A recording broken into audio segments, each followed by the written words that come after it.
Hey, how's it going, everybody? Welcome back to episode 3 of the beta breakdown. I believe beta is actually closed right now, so there's not a lot to update you on, but I wanted to check in on some of the threads that we've been following so far, including Clarissa, the Tavern of Legends. I had missed one of the season 3 4-star heroes that's going to be released. I forgot to mention them last time, so I want to talk about that, and then we're going to get into the upcoming June Hero of the Month. I'd been waiting to see if the July Hero of the Month would drop any day now, and I could talk about the two of them together, but we'll look at just June for now, and let's get into it. So as we're all aware now, the final version has been released and has been out since the 1st of the month at midnight, at least in the time zone that I'm in. So, no changes from the last time that we looked at her. The one interesting thing that I wanted to touch on is that on the surface, she appears to be a worse version than Gravemaker. The class is not as ideal because there are fewer attack nodes for emblems, so her dot damage cannot be pushed up as high. There's the obvious nerf to her dot damage. What else? I think that's the main two things. But the interesting thing, and this was my suspicion when I saw the nerf, was like, it's hard to imagine they would just make her worse. So I was like, I wonder if the deals extra damage against Holy, since they don't actually say what the number for that is, and different cards vary, even with that same text. Like Gravemaker does 25% extra damage to nature. I think Zelene does an extra 40% damage to ice. And Vela is the most extreme example that does 70% extra damage against red or fire. So I haven't seen any official determined numbers yet for Clarissa, but I've seen anywhere from 30-ish% to 70%. And it seemed like people were getting different numbers for the dot damage versus the direct damage, and it seems like that would be a first. So the jury is still out entirely there.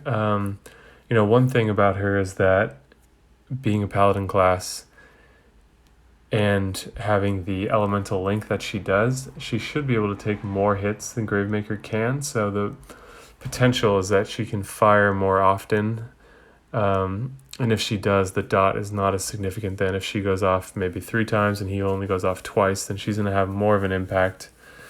So that's something. And then the extra damage against Holy, depending on how high. So I'll keep an eye on people trying to figure that out. Small Giant does not release those things, so people have to try to calculate it based on match data, and it sounds like it's not as straightforward as I would have thought for some reason. So still waiting to hear on that, but let's talk about the Tavern of Legends.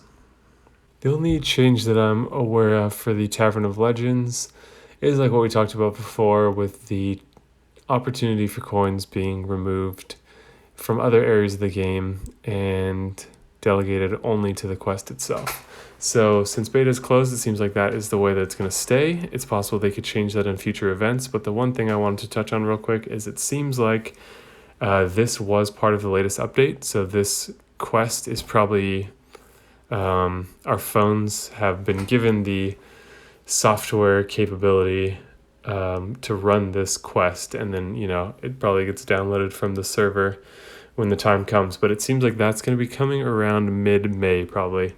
Has not been officially announced, but that seems to be the best guess by people who are much more familiar with the full balance of the calendar of events, and that seems like a spot where there's an opening. So we should be seeing that coming then. Gravemaker will be in there again with a drastically reduced chance compared to what it was before. I think he'll be approximately 3 to 4 times less likely to get than he was in Atlantis, just based on the odds or the probability. So yeah, that's it for that one. Should be coming soon, and I'll look forward to doing my free polls, and that is it. I don't think, as I explained in the first video, I don't think that's a very good place to spend your gems unless you just have a lot of gems to spend. So I want to go over one of the costumes that I skipped last time, which I think is pronounced Almir. There's no accent over the U, so I think it'd be Almer. Anyways, not Ulmer, the 3-star, but Almir, the fancy elf 4-star. This is going to be an absolutely essential hero because this is the third elemental defense down 4-star in the entire game, and the other two are in the Guardians of Teltok event. So this is basically like Evelyn for people that don't have Evelyn, and I don't have Evelyn. So this is going to be awesome. Really quick, as a treat for the people that have watched this far, I have to show you this picture. We talked about Sam and Loki last time, and I had no idea what they were going to choose for the design, and it is beyond my wildest dreams. So I just think this is so weird. Like, one, he's just floating on land, so not a fish.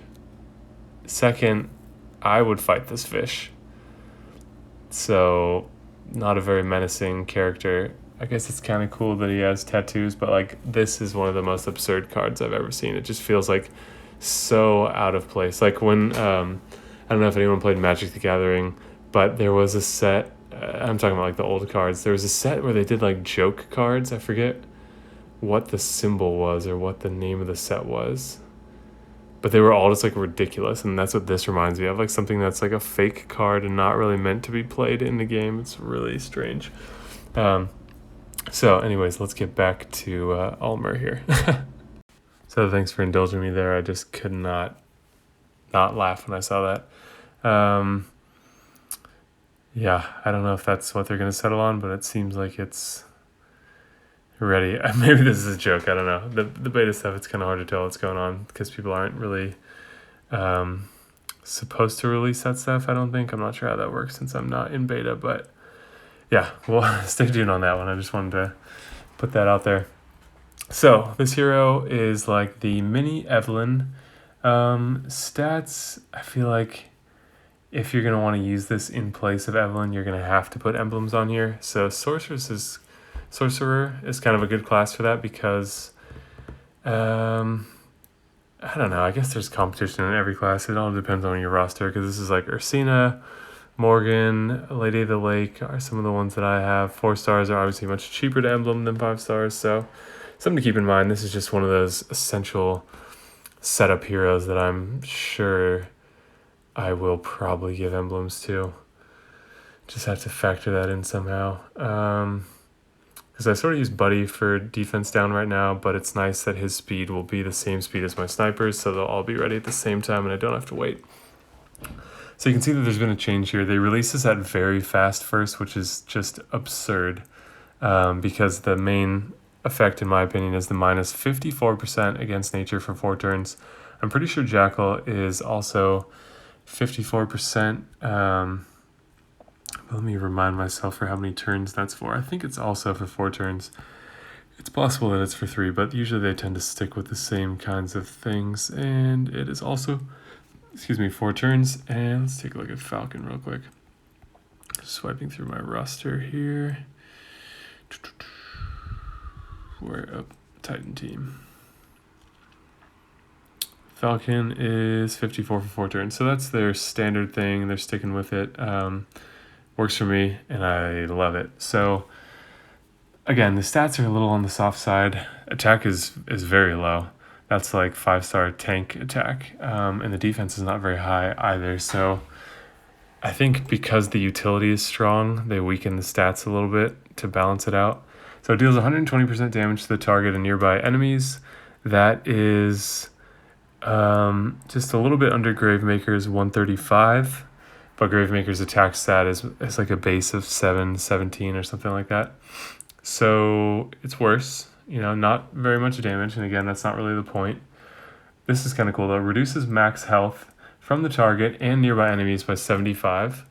So at very fast speed, that would be more of a significant thing because you could really get those like stacks of decreased health rolling. But the other thing to keep in mind is that I think is going to have to function like damage as well. To damage that also brings down the max HP.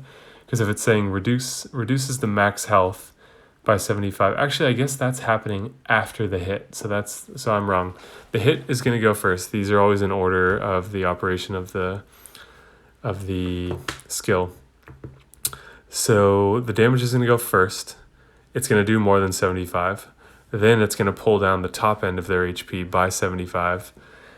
And it can't go lower than 30%. And then the target, not that you'd be able to in anything but the longest matches anyways, but then the target and nearby enemies get minus 54 defense against nature for 4 turns. I'm not sure what Evelyn's is exactly, but this is going to be a really important hero for a lot of people because there are just so few 4 stars that do that.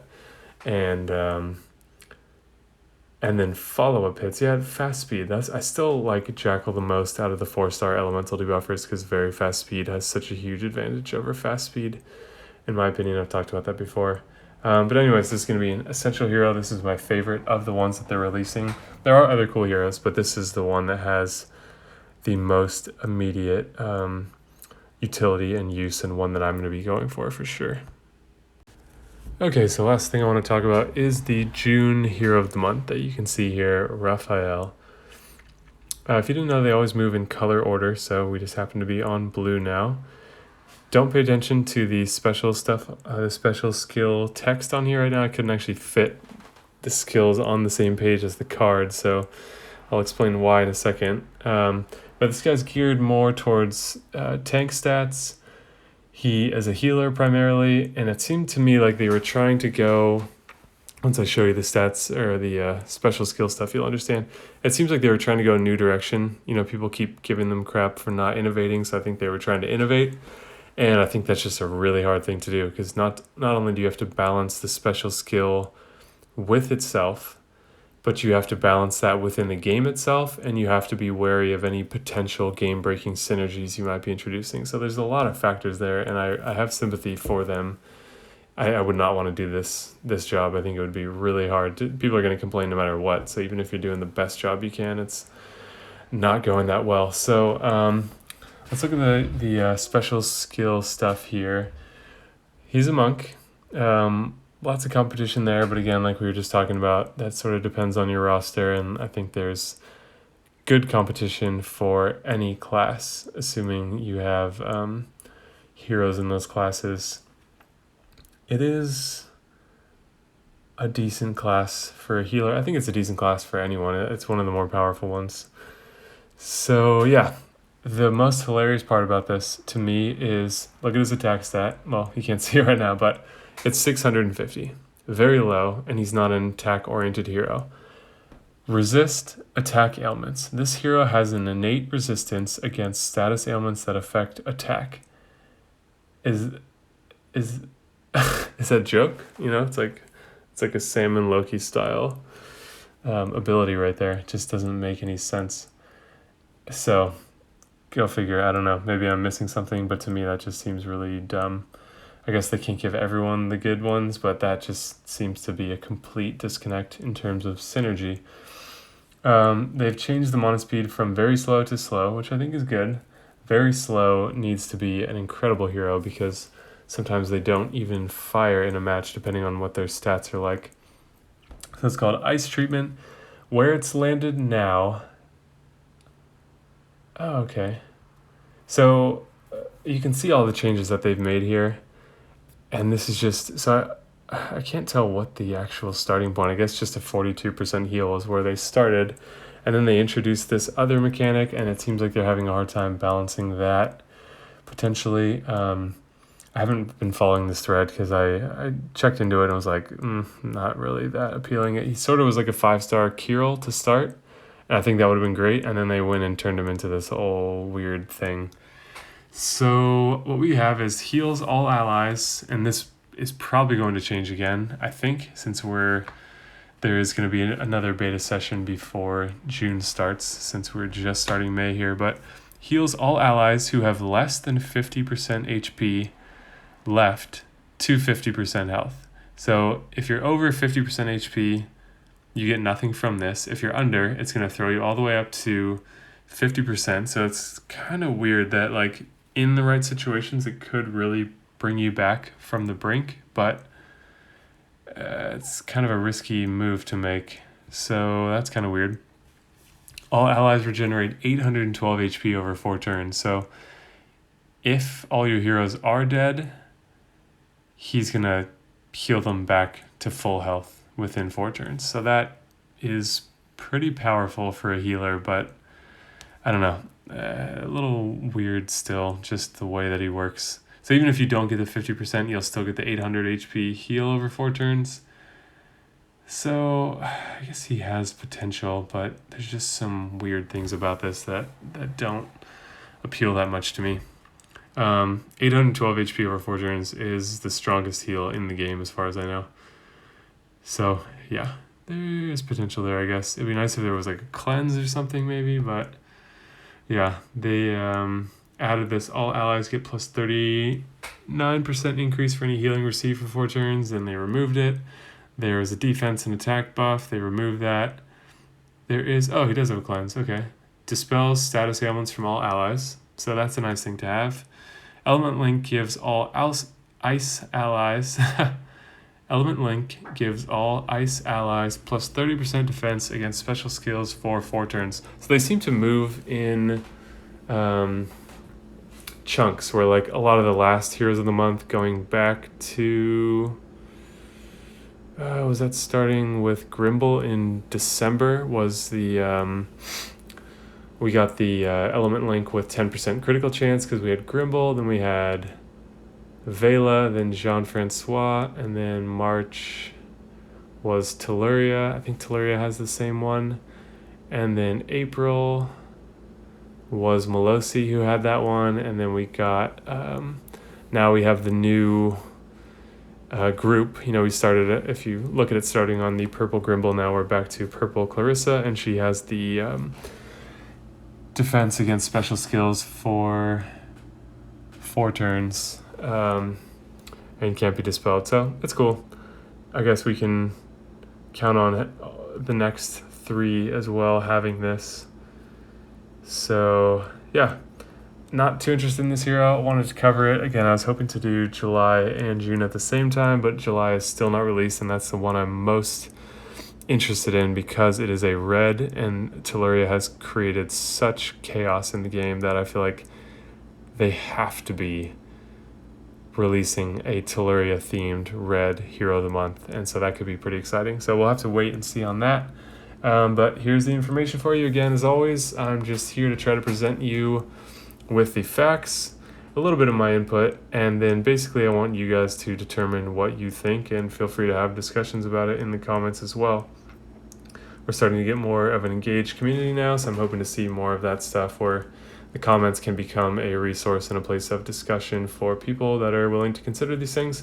I only ask that you keep it positive. I want to have this be a welcoming place and a place of thoughtful discussion, and not a place of people wanting to attack each other. The comments have been great so far, just putting that out there as I think it through. Yeah, so thank you for tuning in to this 3rd episode of Beta Breakdown. There wasn't as much going on this time, but I'm sure we'll be back with a lot more soon. So yeah, thank you guys so much for watching, as always. And yeah, if you enjoyed the video, leave a like. If you want to see more, subscribe and hit the bell icon. And I'll see you guys in the next video.